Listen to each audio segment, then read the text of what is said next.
हरिः ॐ स्वस्ति न इन्द्रो वृद्धश्रवाः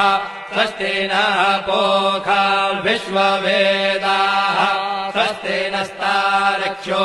अरिष्टनेमिः स्वस्ति नो बृहस्पतिर्दधातु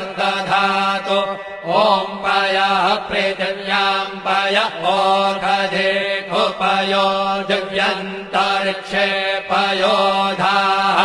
पयस्वतेः प्रदिशः सन्तु मह्यम् ॐ विष्णोररागमसि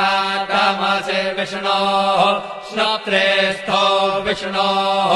शूरसि विष्णोर्ध्रुवोऽसि वैष्णवमसि विष्णवे त्वा ॐ अग्निर्देवता वातो देवता सूर्यो देवता चन्द्रमा देवता वसवो देवता रुद्रा देवता इत्यादि